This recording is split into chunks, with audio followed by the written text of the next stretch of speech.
Good morning, everybody. Welcome back to another day here at Reach and Reverie. My name is Alex, and I'm so glad that you're here. Today is July 2nd, so naturally we are still full swing in the gardening groove here in far western Texas in Zone 8B. I'm located here in the Chihuahuan Desert.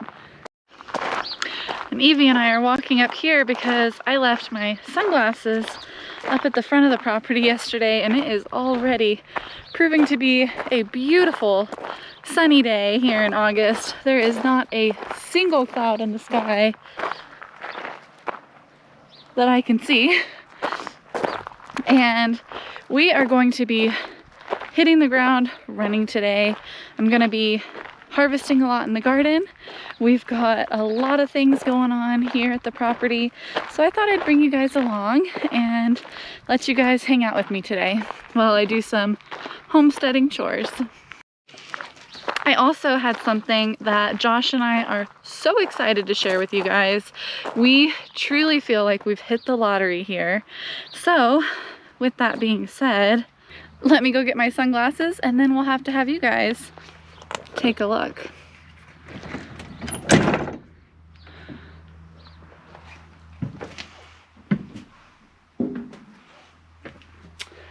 Oh, there they are.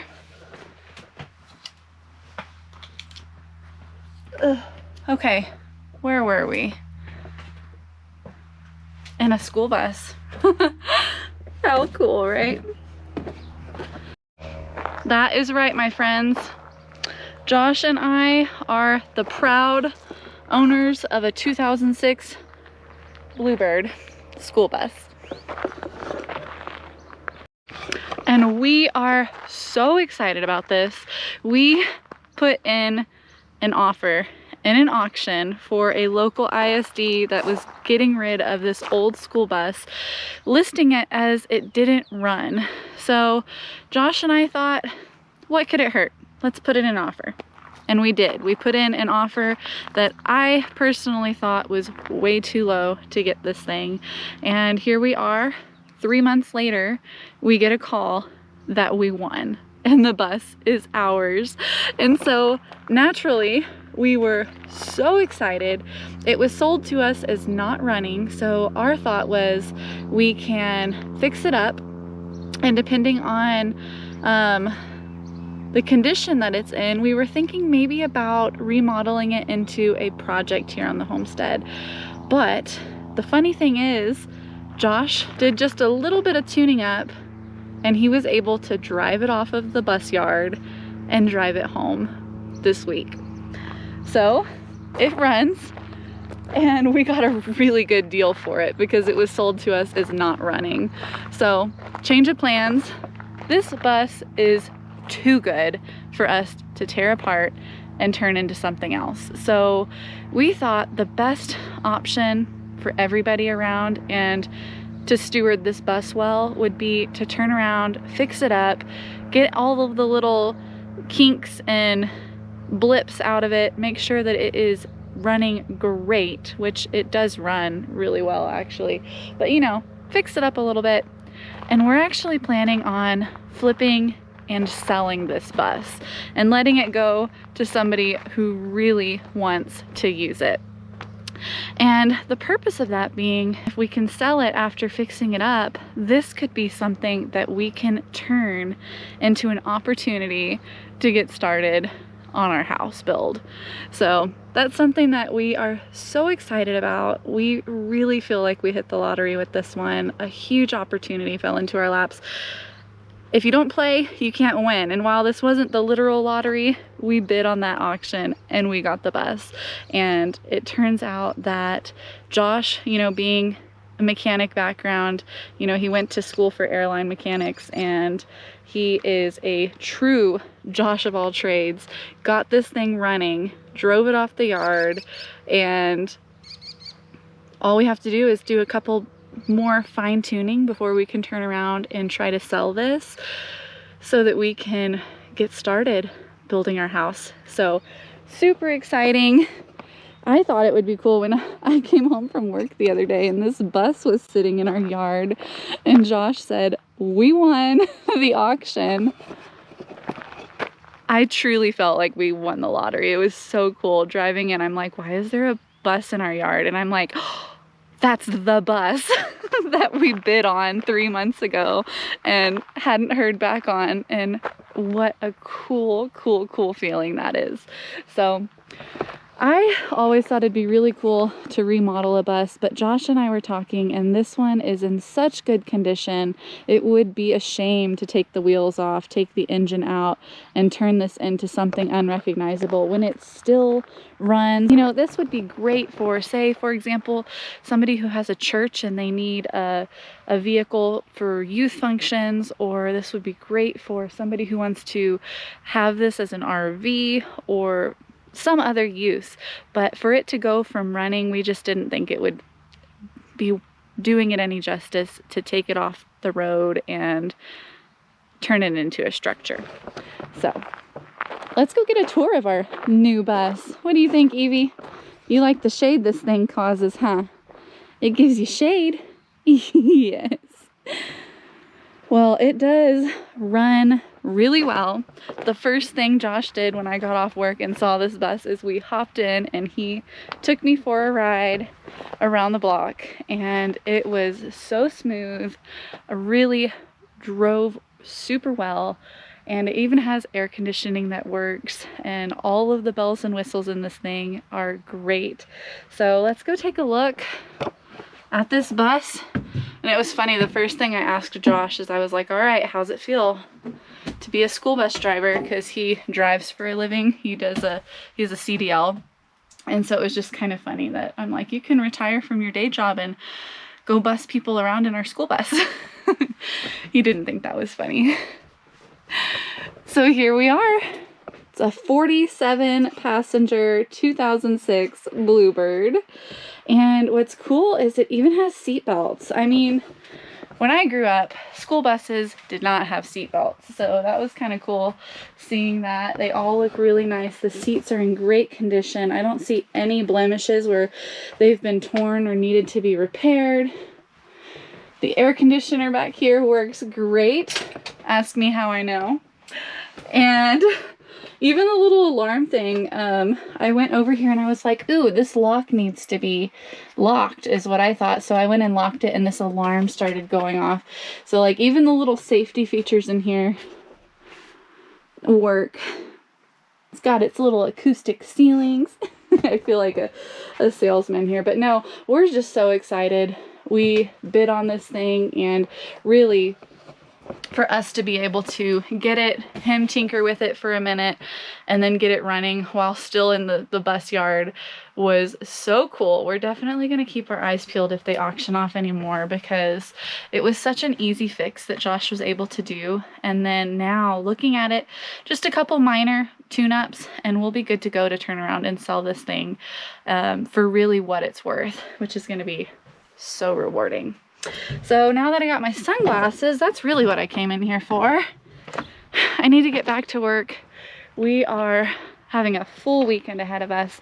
My sister and her in-laws are going to come visit us next weekend. So definitely in clean the house mode. And also with the garden being in full swing August 2nd, I need to go out and harvest and preserve. This past weekend, I harvested enough cucumbers that I made 20 quarts of pickles. That was a whole weekend project in itself, preserving pickles. So today I'm gonna go out and I'm gonna see what else we can harvest and what else we can preserve, because I'm sure we've got a lot growing on out in the garden. So with that, Evie, let's go check out the garden. We're gonna go ahead and walk back up, leave our school bus sitting over here in the front corner until Josh can get around to those final tune-ups. If you're interested in a bus, leave it in the comments below. We might have one. And hey, let's go. Evie, let's go.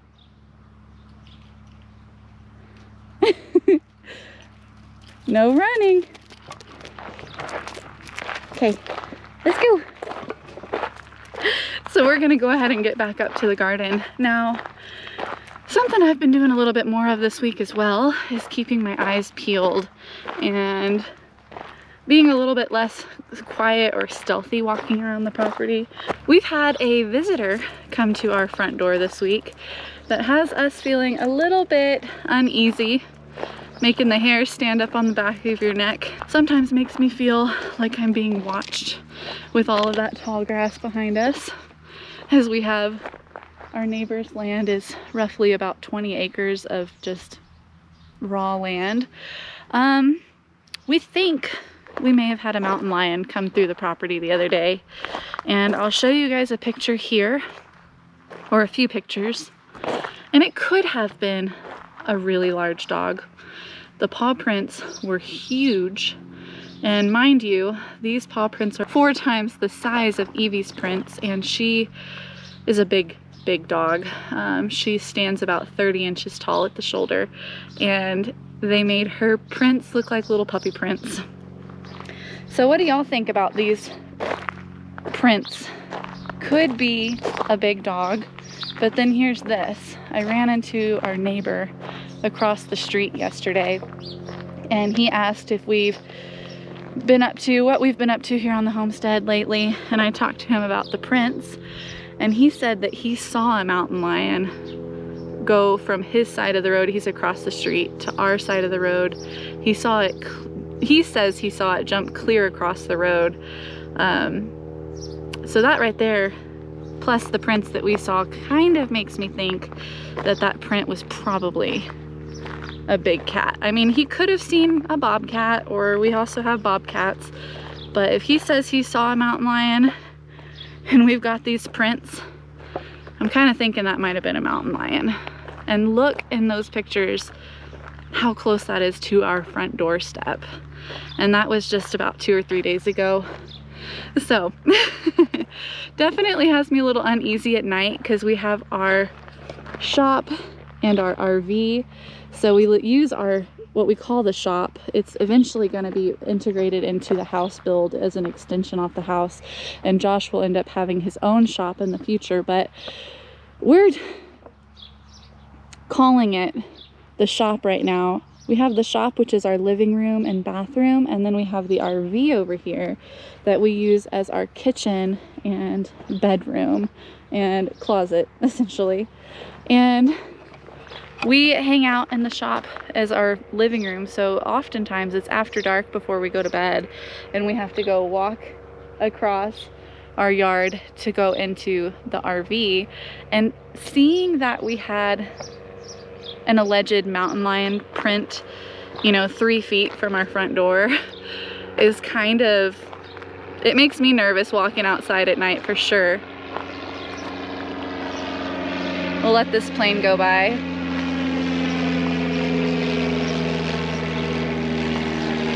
It definitely makes us want to get out here and do some weed eating and grass cutting. I mean, looking just a few feet from our yard, you can see all of the overgrowth from all the rain that we've been having this year. We've had such a rainy year.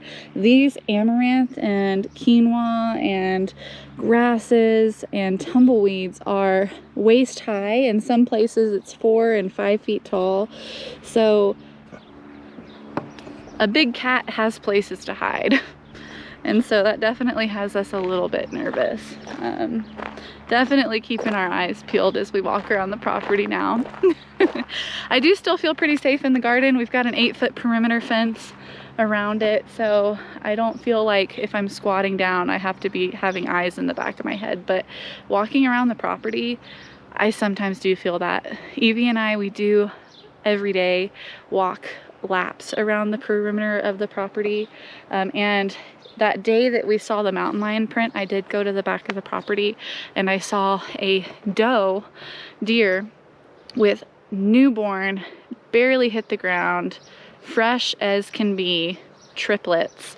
So we've got a new mama deer with very new babies on the property, which would be a very easy meal for a mountain lion. So here in far western Texas, the deer typically have their babies in the summer. kind of correlating in time with our monsoon season. So it's kind of the time of year, I think, for a mountain lion to be in our area, because we have a lot of deer around here, and typically mountain lions stick to the mountains, which you can see the mountains are just a couple miles away. We're kind of on the flat in the valley. We don't typically have mountain lions out here on the flats. But with this rainy year we've had, and timing around the same time as kidding season for the deer, they do have plenty of cover if they wanted to come out here. And apparently they are. And I don't know, maybe it's a male, maybe he's dispersing, looking for his own territory. But whatever it is, maybe a big dog, maybe a bobcat, or a mountain lion, I think we're a little bit on edge and a little bit more alert right now. But that's part of living out on acreage. We're here for it. We love the wildlife. We just got to kind of keep our wits about us. Let's go to the garden. Come on, Eve. Come on. Let's go. Let's go. Yeah.